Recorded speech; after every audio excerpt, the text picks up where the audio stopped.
The Great European War, as it is known, is the bloodiest conflict of the decade, with over 600,000 dead. These men died over the lands in Poland. They lost their lives for nothing just so they could get some Polish land. Even so, this war was possibly one of the most controversial and impactful wars of the century. From bloody war crimes to the death of thousands, we'll dive into the story of the greatest war of the century. Ever since the Treaty of Vienna, the German people had wanted to restore their glory.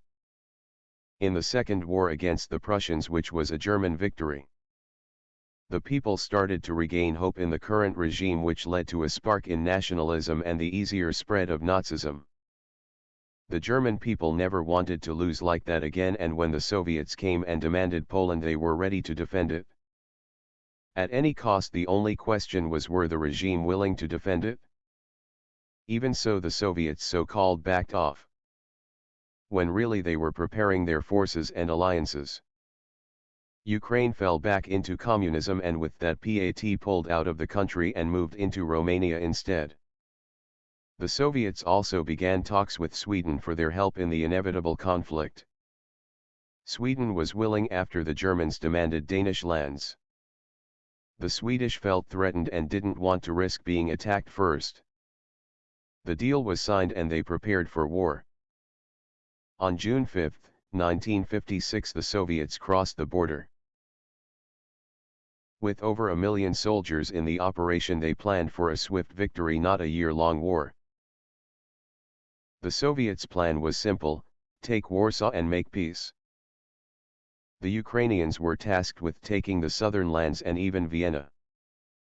The Soviets, using their tanks, they were able to make ground in the Polish flatlands. The only problem was the SS, a special German unit which was considered special forces and hosted 100,000 soldiers. The Germans had most of their forces on the western border but still left 300,000 on the east. The Soviet breakthrough was a failure as they couldn't make it far into Poland they had anticipated. The German SS were prepared for something like this, but down south was a different story.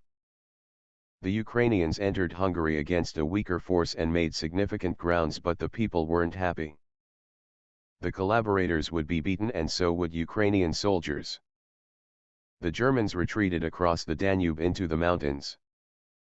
The atrocities committed by the Soviet alliance were horrendous. Mainly in Hungary. The Budapest massacre was one of the worst events, as Ukrainian soldiers fired on protesters. 45 people died and 100 were injured. This massacre sparked a revolution against their occupiers. They declared they would stand with Germany against the Soviets, pushing them to the eastern half of Hungary. With the recent success in holding the Soviets, hundreds of thousands joined the army, hoping to defend their land against the Soviet forces. Women and men work in the factories whilst the veterans train the young. Possibly one of the greatest moments of German cooperation. Still, even with this, the German High Command was looking to make peace. The conscripts and recruits arrived on the front to see the horrors of war. Sending semi-trained soldiers to a war zone with exhausted soldiers doesn't end well. The Soviets launched the Warsaw Offensive, looking to capture Warsaw once and for all. The Soviet blitz is swift and fatal, but at the cost of thousands. It wasn't going well at first, as they failed to break the line until Swedish forces crossed the border and forced more Germans to focus on them. This allowed for a breakthrough towards Warsaw and Danzig. They were stopped out of the cities as they were exhausted and they couldn't go any further. The Germans had closer supply lines and more soldiers joining, but still, the Germans surrendered. Possibly one of the dumbest moves? Unlike the war against the French, the Germans were surrounded, but in this war they could have very well held their ground. The war forced the Germans to give up Poland, which was horrible.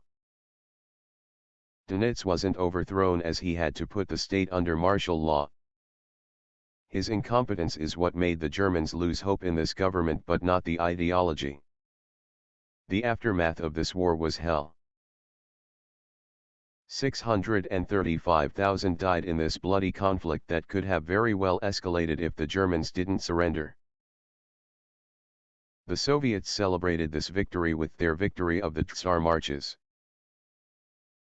The Polish situation wasn't good as Germans and Polish Nazis were defeated and wanted independence, even so this wouldn't be easy.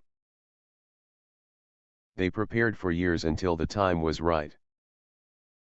On July 18, 1958, the Polish and Germans rose up against the socialist regime. The fighting was yet to start when only 2 days later Germany collapsed.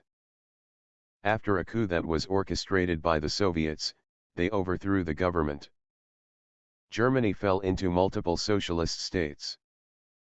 Since they were filled with Nazis, all the Soviets did was make life harder for them. It got worse when the Prussians rose up with Rommel as their head of state. In the end, Prussia got its old lands and Germany was divided between the two. The Swedish got little to nothing and the Soviets gained more puppets. There is no true ending to this, as the version ended before it could be finished. So this is the ending I predicted. That is all on this bloody and horrendous conflict that led to the end of the Reich and established Russian dominance in Eastern Europe.